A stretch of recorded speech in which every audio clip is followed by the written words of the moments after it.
Hello. Today I'm going to be getting wet and getting my GoPro camera in the water. Finally!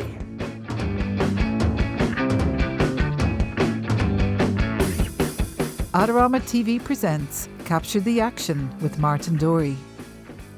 Hello, I'm Martin Dorey and you are watching Adorama TV. I'm in this really quite moist atmosphere of the pool today to put the Hero 3 Plus Black Edition GoPro camera through its paces. We're going to be talking about housing, we're going to be talking about condensation, and I'm also going to show you one trick that will make your footage as good as it can be.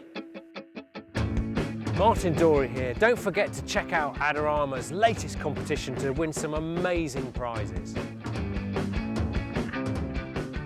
Okay, let's start with the basics.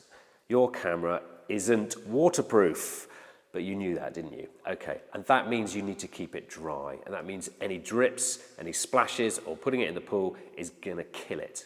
How do you keep it dry? Of course, with your standard housing. Here it is. Now this thing is waterproof to 40 meters. There it is. Don't forget, before you seal it up, to run your finger around that seal there just to make sure it's perfect.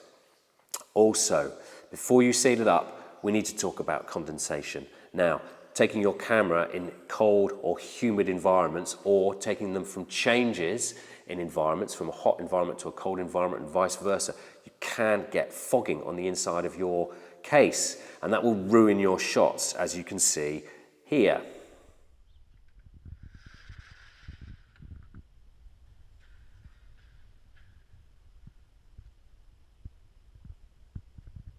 Basically, the fogging occurs because moist air will get trapped inside the housing. After all, it is a sealed unit, and if you have a temperature change, well, that moist air will then condensate on the front of the housing, causing your fogging.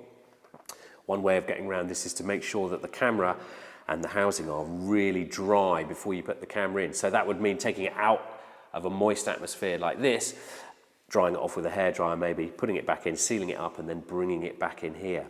Something else you can do is use one of these. This is an anti-fog insert, and what it'll do is it'll help to suck the moisture out of that air that's trapped inside your housing. You just slip it into the bottom of the housing there, close it up. You can use these up to 4 or 5 times. After each use, simply heat them up in the oven for a few minutes, then you can use them again. Right then, at last, let's get this thing in the water.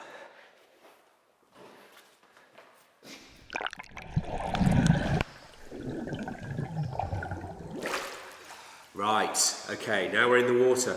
What's the first thing you're going to notice about the camera? Well, I'll tell you.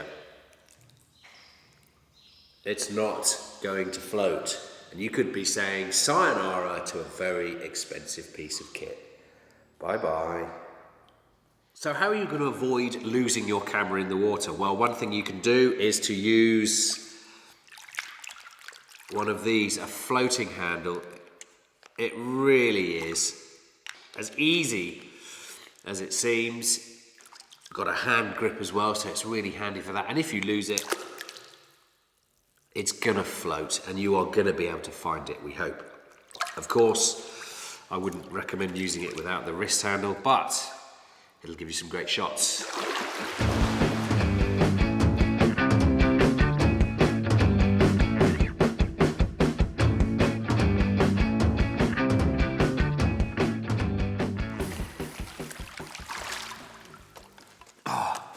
There you go, that's fantastic.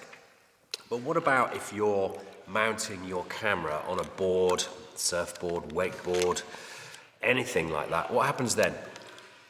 Okay, we're going to talk about mounting in a later episode, but there is something else that you can use to stop your camera from disappearing off if all your mounts were to fail. And it is this little thing here. It's a floating back door mount. Very easy to use. Simply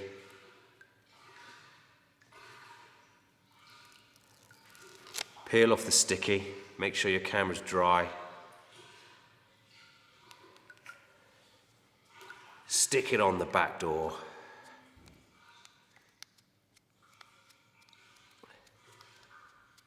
like so, and then watch your camera float. How about that? No more lost cameras.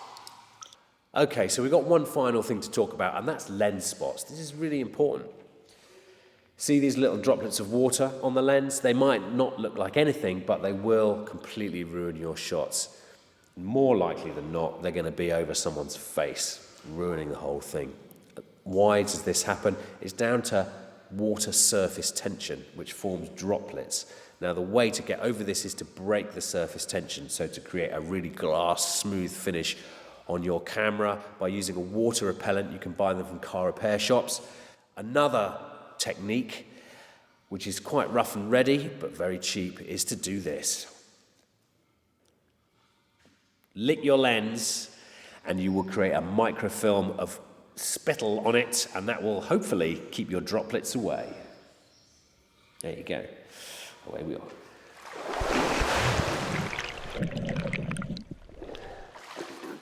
Okay, that's it for now. Don't forget to dry off your camera as much as you can before you take it out the housing. We need it for next time. Thank you for joining me on Adorama TV today. For more great tips and tricks, don't forget to go to the Learning Centre. Also, subscribe to Adorama TV for more videos. There's a link below. Click to subscribe. And also, don't forget, please, to like, comment or share this video. And if there's anything you want to know, just get in touch with us. See you next time.